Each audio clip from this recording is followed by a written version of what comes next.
va d'abord citer un tout premier essai d'agents antirétroviraux. On est en 87-88 et on va tester l'azidovudine, le premier agent antirétroviral isolé, identifié au monde, qui s'appelle l'AZT. Et en fait, on va poser la question de savoir si ce médicament peut ralentir l'évolution que vous savez catastrophique du VIH à l'époque.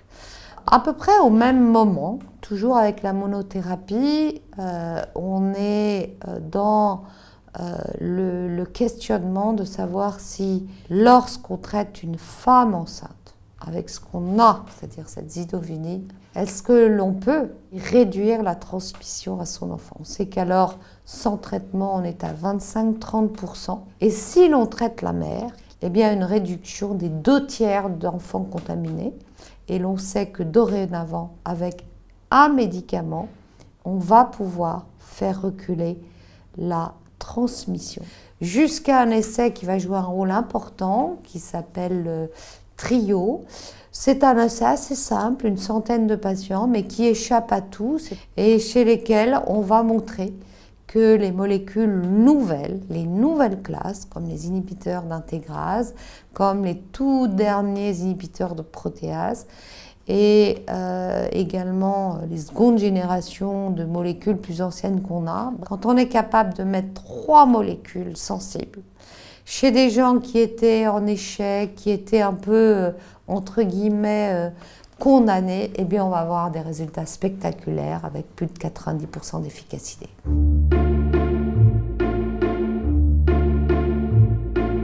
Le livre de Michael Pollack a présenté et résumé les tout premiers travaux qui ont été faits pour comprendre pourquoi l'infection VIH affectait la communauté homosexuelle. Il a d'emblée posé la question du VIH, non pas seulement comme une maladie infectieuse, mais aussi comme une maladie politique. Il a été le premier à mener une enquête auprès des gays à travers la presse homosexuelle. Et ces études se sont progressivement transformées, elles ont été répétées au fil des années. Il démontre qu'on peut venir de la sociologie et produire des résultats qui vont être utiles pour la santé publique. Et c'est cette jonction entre la sociologie classique et les études quantitatives qui étaient tout à fait inhabituelles, je trouve, sont très illustratives de ce qu'ont apporté les travaux de la NRS. Une deuxième publication qui reflète les travaux menés sur le comportement sexuel par l'équipe de Nathalie Bajos et ses collègues. Elle rend compte des évolutions sur une trentaine d'années. Il s'agit de voir comment les comportements sexuels se sont transformés d'une part dans le contexte du sida, mais aussi, et c'est très intéressant, comment l'évolution des rapports entre les femmes et les hommes ont modifié principalement les comportements sexuels des femmes pour se rapprocher de ceux des hommes et aller vers une société, disons, dans laquelle les rapports entre les hommes et les femmes sont plus équilibrés du point de vue sexuel. La publication de Nathalie Belzer, elle rend compte des transformations des attitudes face au VIH sur une période de 20 ans dans la société française. Elle donne un signal très fort qu'il faut renouveler complètement les stratégies de prévention en direction des jeunes.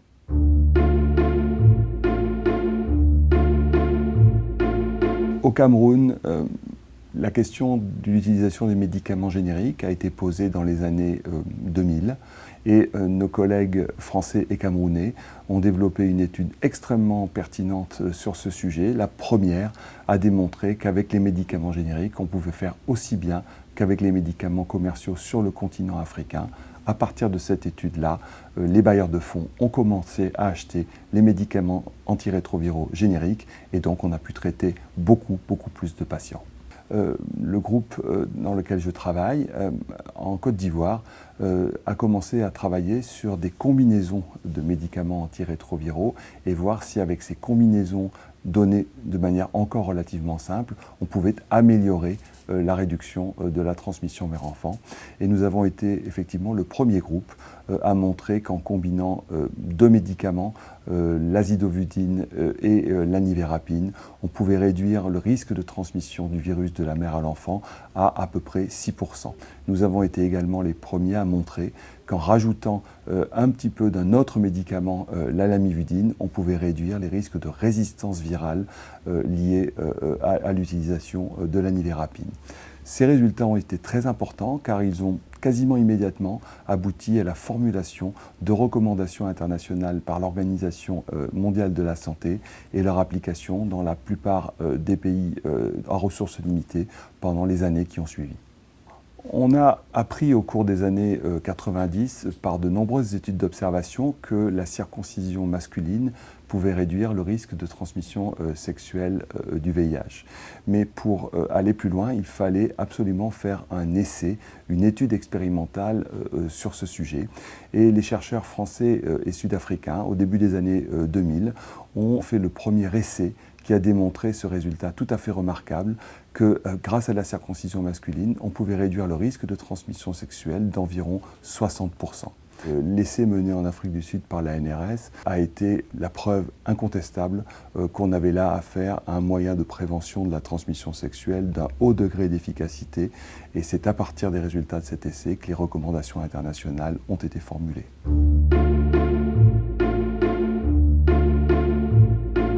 La première publication auquel je pense est une publication d'une équipe à l'Institut Pasteur, celle de Jean-Louis Virolisier à l'époque et Fernando Aronzana, qui décrivait l'identification d'une molécule qu'on appelle aujourd'hui SDF1, qui est la protéine qui interagit avec l'un des corécepteurs du VIH, le récepteur CXCR4. Ça a été aussi l'ouverture de voies thérapeutiques pour essayer d'empêcher justement cette interaction entre le virus et l'un de ses récepteurs avec des molécules synthétiques.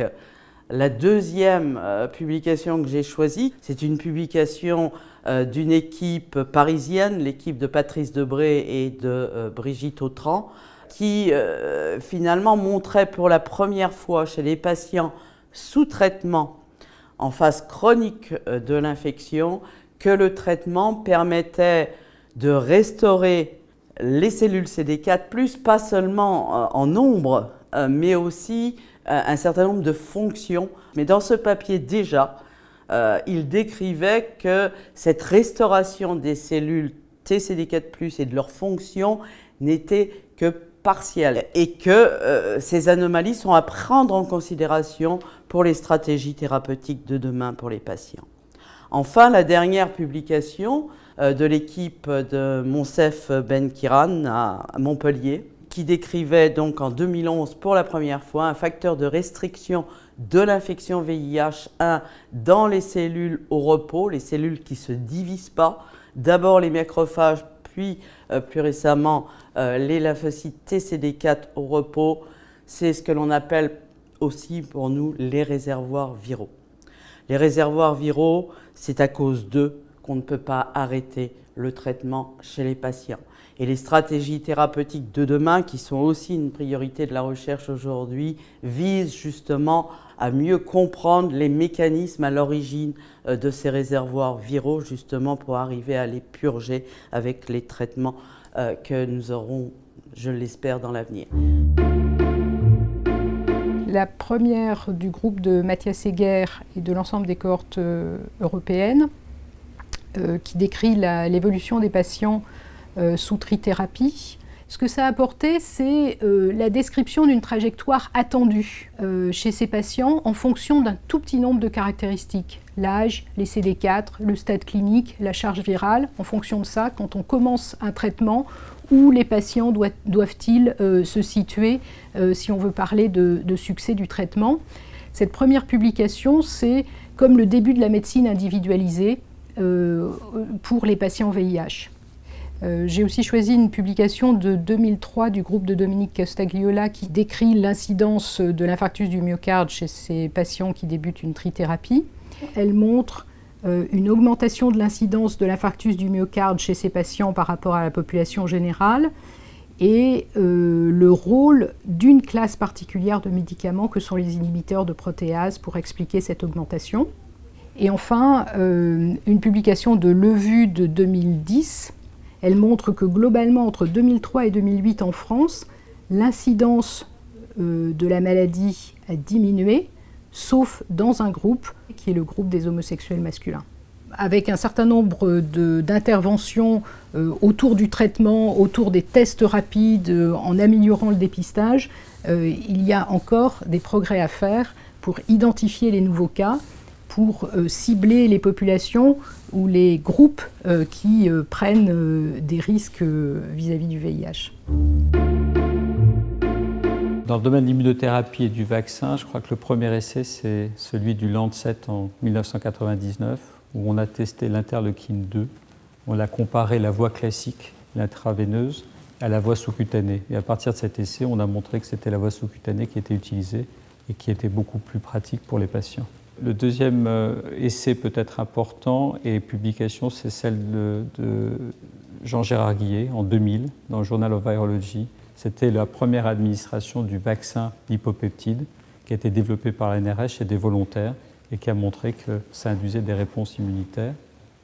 Et je dirais la troisième publication, c'est plutôt un groupe de publications, c'est 3 publications qui ont marqué la démarche de la NRS dans la vaccination thérapeutique et qui ont été 3 essais publiés dans Vaccine pour l'essai de Roland Toubiana, qui était publié dans AIDS Research pour l'essai de Cécile Goujard et dans AIDS pour le nôtre, et qui ont montré que la vaccination thérapeutique, les outils qu'on utilisait, induisaient des réponses immunitaires intéressantes.